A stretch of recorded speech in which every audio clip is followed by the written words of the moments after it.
नमस्कार दोस्तों, ocean network में आपका स्वागत है। मैं हूं ओमकार चौधरी और आप देख रहे हैं मेरे साथ स्क्रीन शेयर कर रहे हैं कोलकाता से पंकज विश्वास जी। पंकज जी, बहुत अभिनंदन, बहुत स्वागत। पंकज जी, शुरुआती जो 3-4 दिन हैं शुभेंदु अधिकारी के, जो प्रशासनिक फेरबदल हुआ है, जो उनके अपने सचिवालय में तैनाती हुई हैं, इसके अलावा दर्शकों को क्या बताएंगे कि शुभेंदु अधिकारी सरकार ने अभी तक कौन से बड़े फैसले लिए हैं? जो अमित शाह ने कहा था कि हम सरकार गठित होने के तुरंत बाद जो घुसपैठियों की जगह है, वहां फेंसिंग लगाने के लिए जो जमीन का हस्तांतरण करना था, अधिग्रहण करके देना था, क्या उस मोर्चे पर कोई काम अभी तक हुआ है या दूसरे कोई बड़े काम हुए हों? सर, शुभेंदु अधिकारी जी मुख्यमंत्री बनने के बाद आज पहली बार अपने दफ्तर जाएंगे। मौखिक रूप से तो ग्रीन सिग्नल दे दिया गया है, लेकिन आपको पता है कि सरकारी अगर कोई काम होता है उसके लिए तो गैजेट नोटिफिकेशन वगैरह या लिखित रूप में निर्देश देना पड़ता है। वो काम अभी होना बाकी है, लेकिन मौखिक रूप से बहुत सारे निर्देश दिए गए हैं। जैसे पहला आपने जो बताया कि फेंसिंग, बॉर्डर फेंसिंग का काम, तो सरकार की तरफ से ये क्लियरेंस दिया गया है और आश्वासन भी दिया गया है कि जल्द से जल्द राज्य सरकार की तरफ से जो भी पेंडिंग वर्क है वो शुरू कर दिया जाएगा, पहली बात। दूसरी बात है कि सीएमओ में चीफ मिनिस्टर्स ऑफिस में जितने भी ममता बनर्जी के पिट्ठू ऑफिसर थे, उनको बाहर का रास्ता दिखा दिया गया है। अभी अभी जो है न्यूट्रल ऑफिसर्स को वहां पे नियुक्त किया गया है ताकि वो निष्पक्षता से काम करें। आज शुभेंदु अधिकारी जी को गार्ड ऑफ ऑनर दिया जाएगा राज्य पुलिस के तरफ से। शुभेंदु अधिकारी जी बीजेपी के दफ्तर गए थे आज सुबह में और वहां पर बीजेपी के कार्यकर्ताओं से वो मिले। उसके बाद अभी वो नवान्नो जाएंगे और कुछ ही देर में पता चल जाएगा कि पहला दिन मुख्यमंत्री का कैसा रहा।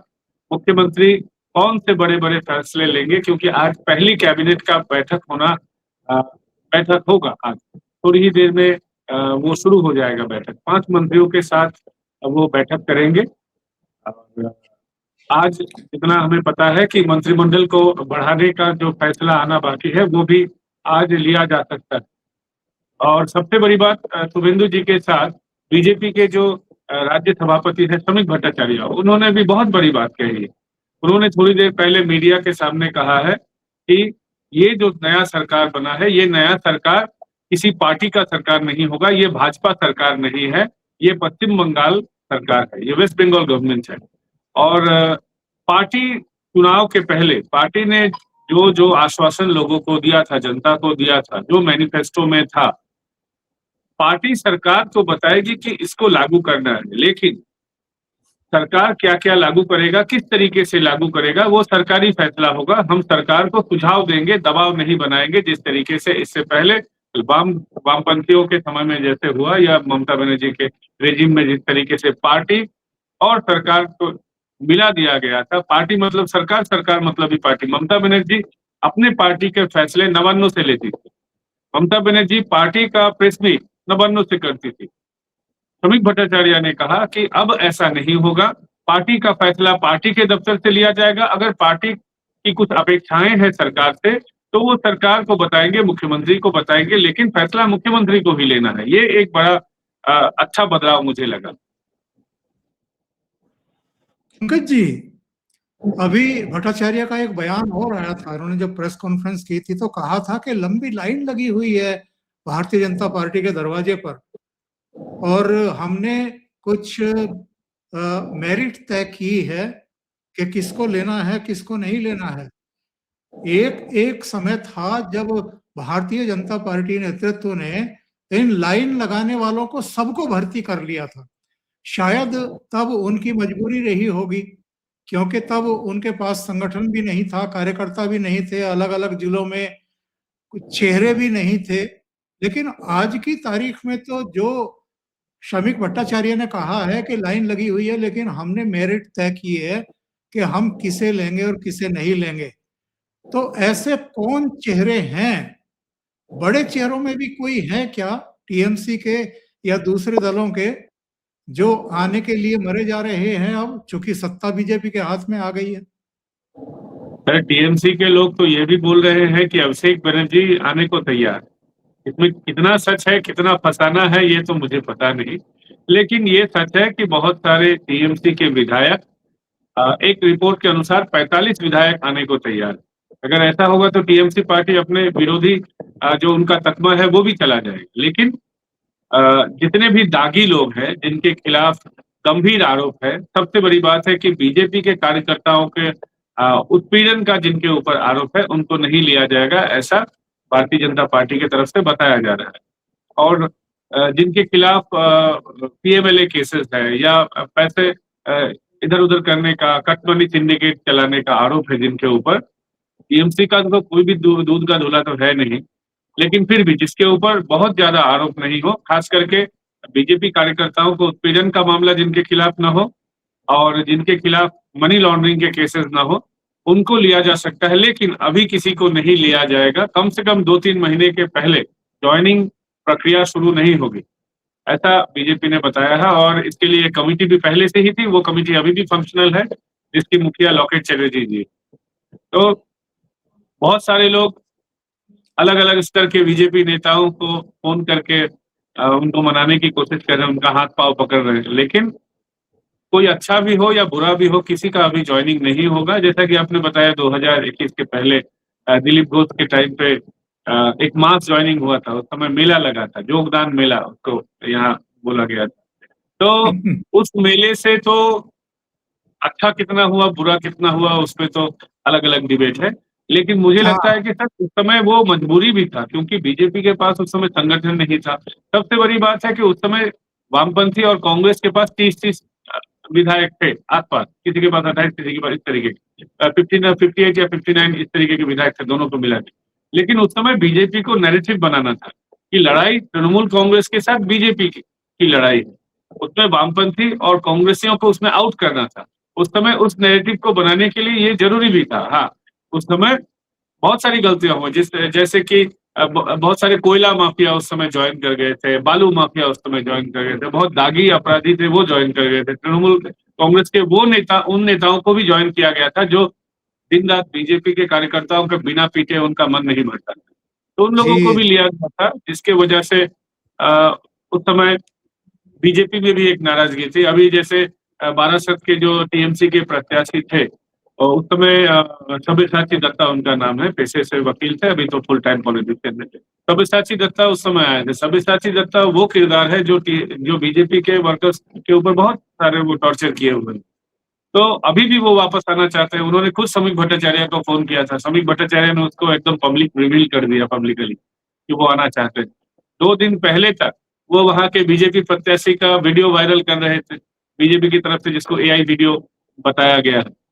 हाँ, तो जो आदमी बीजेपी के प्रत्याशी का कैरेक्टर असैसिनेशन कर रहा था, आज वो बीजेपी के लोगों का पांव पकड़ रहा है कि मुझे पार्टी में ज्वाइन कर लो। ये हालत हो गई है टीएमसी की। और टीएमसी का इतना खराब हालत है कि ये जानने के बाद भी उसके ऊपर कोई शो कॉज या उसको पार्टी से एक्सपेल करना, सस्पेंड करना कुछ नहीं हुआ। चुपचाप बैठने पर अभी टीएमसी किसी को सस्पेंड नहीं कर रही। हाँ, रिजू दत्ता जैसे जो लोग हैं, ममता बनर्जी के जो भतीजे हैं, बड़े चहेते हैं, उनका अगर आप उनके खिलाफ अगर कोई आप आरोप लगाएंगे, तब हो सकता है कि पार्टी आपके अगेंस्ट में एक्शन ले। बहुत सारे लोगों को भी शो कॉज किया गया है, रिजू दत्ता जैसे 5 लोगों को सस्पेंड भी किया गया है पार्टी से। तो आप अगर अभिषेक बनर्जी के खिलाफ कुछ ना बोले तो अभी भी पार्टी आपके लिए दिल दरिया हो सकती है। ये रिजू दत्ता तो ताल ठोक करके, सीना चौड़ा करके माइकों पर दहाड़ रहे थे, 4 मई के बाद अजय पाल शर्मा कहीं भी छिप जाओगे, अपने प्रदेश चले जाओगे, कॉलर पकड़ करके घसीट करके लाएंगे, यहाँ आपको अदालत में जवाब देना होगा। क्या हुआ, पूछ नीचे दे क्यों दे ली रिजू दत्ता जैसों ने, और अब माफी क्यों मांग रहे हैं अजय पाल शर्मा से? सर, पुलिस के पीछे छिप के बहुत नेता बहुत कुछ बोल सकते हैं। उनके साथ इतने दिन पुलिस का पावर था, ये पुलिस के पावर के दम पे ही ये दूसरे लोगों को डराते थे। फॉल्स केसेस करके बीजेपी के कार्यकर्ताओं को डराते थे, पुलिस का सपोर्ट उनके पास था। अब जब पुलिस का सपोर्ट उनके पास से चला गया है, अब देखना है कि कौन कितने पानी में है, कौन कितना कद्दावर नेता है, किसके गले में कितना जोश है, किस्म के दिमाग में कितना वो सरफरोशी है, कि अब तो पता लगेगा ना। जब बीजेपी के नेता जब उनके ऊपर पुलिस के केसेस लगते थे, फिर भी बीजेपी के बहुत सारे नेता ऐसे थे जो निडर होकर अपना बात रखते थे। लेकिन अब पता चलेगा टीएमसी के कार्यकर्ता कितना निडर है, क्योंकि 15 साल वो एकदम दूध घी मक्खन में रहे। अब तो सिर्फ उनको कुछ नहीं मिलने वाला है, अब न दूध है, न घी है, न मक्खन है। अब तो सिर्फ रेगिस्तान ही रेगिस्तान है सामने। अब रेगिस्तान, सूखा रेगिस्तान उनके सामने पड़ा हुआ है। अब पता चलेगा कि किसमें कितना दम है। ममता बनर्जी भी बोलती थी कि सरफरोशी की तमन्ना अब हमारे दिल में है, देखना जोर कितना बाजुए कातिल में है। तो कातिल तो नहीं, लेकिन पॉलिटिशियन में कितना जोर है अब पता लगेगा, कि जब पुलिस का पावर आपके साथ नहीं रहेगा, सिंडिकेट कटमनी का पैसा आपके पास नहीं रहेगा, जब जितने गलत काम आपने किए हैं सबका हिसाब खुलेगा। आज तो जितना सुनने में आया है कि वो हिसाब वाला जो मसला है वो भी फर्स्ट कैबिनेट में उठेगा, कि किस तरीके से कमीशन बनाया जाए, या पुलिस किस तरीके से अलग अलग केसेस का जांच करेगी। आपको बता दें कि सर, शनिवार को जिस दिन मुख्यमंत्री, बीजेपी के पहले मुख्यमंत्री ने शपथ लिया था शुभेंदु अधिकारी जी ने, उसी दिन एसएससी शिक्षक घोटाले भर्ती में जो बेसिक चीज था ओएमआर शीट, जिसके ऊपर पूरा मामला टिका हुआ था, एसएससी ने ओएमआर शीट अब पब्लिक कर दिया है। अब पता लग जाएगा कि किसने सही कौन एलिजिबल था, कौन एलिजिबल नहीं था, कौन एकदम सफेद एग्जाम शीट जमा दिया था। अब तो पता चल जाएगा। ये ओएमआर शीट का मसला बहुत बड़ा मसला है, जिसको बंगाली मीडिया कवर नहीं कर रही है उस तरीके से। जी 2-3 जी घंटे चलाया गया था, उसके बाद दबा दिया गया। क्यों दबाया गया मुझे पता नहीं, लेकिन अब तो वो सामने आ चुका है। ओएमआर शीट ऐसा चीज है जिसके जिसके ऊपर पता चलेगा कि कितना शिक्षक वो डुप्लीकेट टीचर है, कौन सही एग्जैक्टली सही है। क्योंकि सर, इतने 26,000 लोगों को जो निकाला गया है टीचर्स को, सारे तो बुरे टीचर्स नहीं थे, सारे तो घपलेबाज नहीं थे, पैसा देकर नहीं थे। उसमें तो कम से कम 4-5 हजार तो ऐसे लोग होंगे जो वाजिब होंगे, जो एलिजिबल होंगे। तो अब बिल्कुल सेग्रीगेशन करने में आसानी होगी। और किससे किसने पैसा लिया, वो पैसा अभिषेक बनर्जी तक कैसे पहुंचा, वो तो सबको मालूम है। वो काली घाटेर काकू जिसको बोलते हैं, अभिषेक बनर्जी के वो रिश्ते में मामा जी लगते हैं, लेकिन उनको काली घाटेर काकू बोला जाता है। काकू मतलब चाचा। तो वो कालीघाट का चाचा वो पैसा पहुंचाता था अभिषेक बनर्जी को। कहाँ पहुंचाता था, कैसे पहुंचाता था, किस पॉलिटिकल प्रेशर के वजह से इतना दिन वो बंद रहा।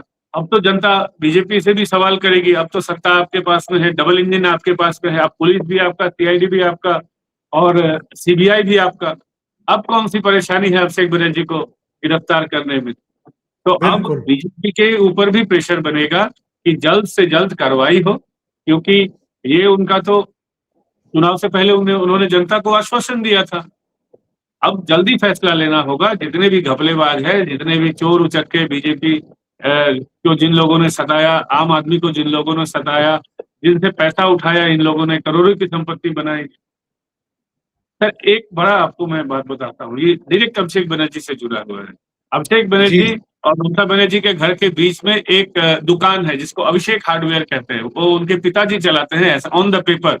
वो जितना भी सरकारी, आपको पता होगा यहाँ बंगाल में ममता बनर्जी आने के बाद वो नीला और सफेद रंग धारीदार सब बिल्डिंग को बनाया गया था, और सरकार ने उस पर छूट की भी घोषणा की थी। ये जितना भी रंग आता था, सिर्फ एक दुकान से वो बिल होता था, उसका नाम है अभिषेक हार्डवेयर। एकदम ममता बनर्जी के घर के ऊपर, सड़क के ऊपर है, और वो पूरा बिल्डिंग ये बनर्जी फैमिली का है। तो ये जितने भी घपले करते थे, सब घपला अब सामने आएगा, लेकिन जल्द आए, ताकि जनता जो चाहती है कि जो बीजेपी ने आश्वासन दिया था चुनाव के पहले कि सबका हिसाब होगा, अब सबका हिसाब जल्दी जल्दी शुरू हो। बस नए सरकार से हम यही चाहते हैं।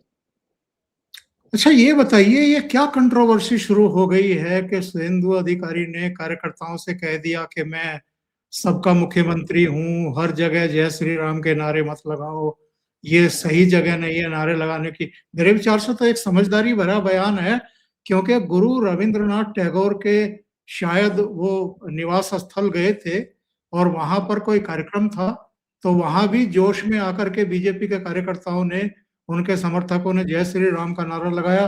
तो उन्होंने कहा कि भाई हर स्थान की एक गरिमा और मर्यादा होती है, तो आप इस तरह के नारे ना लगाओ। लेकिन ये तो मैं देख रहा हूँ सोशल मीडिया पर शुभेंदु अधिकारी को ही कटघरे में खड़ा करना शुरू कर दिया लोगों ने कि साहब देखिए सरकार में आते ही ये तो इस तरह की बात करने लगे कि मैं सबका मुख्यमंत्री हूँ। क्या कंट्रोवर्सी है ये? सर उन्होंने तो कुछ गलत नहीं कहा कि मैं सबका मुख्यमंत्री हूँ। जीतने के बाद एक मुख्यमंत्री सबका मुख्यमंत्री होता है। ममता बनर्जी जो अनाप शनाप बकती थी, हम लोग तो यही चाहते थे कि एक जिम्मेदार मुख्यमंत्री आवे, बंगाल की सत्ता वो संभाले। अब तो वैसा मुख्यमंत्री आ गया। हम जो बंगाल के लोगों को, जो भद्रलोक समाज है, बंगाली लोगों को पहले उनका एक सारे भारत में एक भद्रलोक छवि था। ये कवि गुरु की धरती है। वहां हम्बा हम्बा, आप सरकारी मन से हम्बा हम्बा, कंबा कंबा, रंबा रंबा, रो रो, काकू काकू बोलेंगे, ये तो एक मुख्यमंत्री को शोभा नहीं देता है। हम तो इसी तरीके के मुख्यमंत्री चाहते थे जो एक सभ्य बयान दे, जो कोई गलत बात ना बोले। तो इसमें क्या हर्ज है? और सही बात ही तो है। जय श्री राम हर जगह बोलने का, तो मान लीजिए कहीं अगर शोक का मातम छाया हुआ, वहां आप अगर जय श्री राम चिल्लाए, जय श्री राम पॉलिटिकल नारा बनाया गया है, इसमें भी आपत्ति नहीं है। लेकिन हर जगह तो आप नहीं बोल सकते हैं, किसी मातम की जगह पे नहीं बोल सकते हैं। अब नेताजी के घर पे जाके आप जय श्री राम बोले तो ये तो शोभा नहीं देगा। कवि गुरु रविंद्रनाथ टैगोर की जन्म जयंती है, वहां एक अलग तरह का अनुष्ठान है। वहां पर अगर आप जय श्री राम बोल के अगर चिल्लाने लगे, वो तो फिर वो जय बांग्ला जय श्री राम एक ही जैसा हो जाएगा। बिल्कुल। चुनाव के पहले आप बहुत कुछ बोलते हैं, लेकिन चुनाव के बाद जनता, जब आप सरकार में आ जाते हैं तो आप जनता से आपके ऊपर अपेक्षाएं रहती हैं। तो वो जो प्रोग्राम था, वो कविगुरु रविंद्रनाथ टैगोर का जन्म जयंती था। वहां अलग अलग पार्टी के लोग थे, साधारण लोग थे। फिर एक सरकार बनने के बाद आप इस जय श्री राम को गुंडागर्दी का नारा तो नहीं बना सकते। जय श्री राम को आप इस तरीके से नहीं बोल सकते हैं कि भगवान राम को जो शोभा न दे। तो मुझे ये लगता है कि उन्होंने गलत कुछ कहा है, क्योंकि सच में जय श्री राम हर जगह बोलने का नारा नहीं है। कहीं मातम का माहौल है, वहां भी आप जय श्री राम चिल्लाने लगे तो ये सही नहीं है। कोई अगर रविंद्रनाथ टैगोर का अनुष्ठान है या नेताजी का जन्म जयंती है, उस दिन भी आप जय श्री राम बोल रहे हैं। जय श्री राम को इतना कॉमन सच में नहीं करना चाहिए। बीजेपी बिल्कुल के कार्यकर्ताओं को भी अब समझ में आना चाहिए कि अब हम विरोधी पक्ष नहीं है, अब हम सरकार में हैं, हम जिम्मेदार लोग हैं। वो एक बार मुझे किस्सा याद आ गया, पंजाब के मुख्यमंत्री बन गए प्रकाश सिंह बादल। उससे पहले बड़ा लंबा संघर्ष किया था उन्होंने, और पंजाब में जगह जगह मोर्चे लगाए जाते थे। जो अकाली कार्यकर्ता थे, नेता थे, वो मोर्चे लगा करके अपना बैठ जाते थे, सरकार को मजबूर करते थे। जब मुख्यमंत्री बन गए तो वही सब मिलने के लिए पहुंच गए मुख्यमंत्री आवास, और उनसे कहने लगे कि हुण दस्यो बादल साहब कित्थे मोर्चा लगाना है।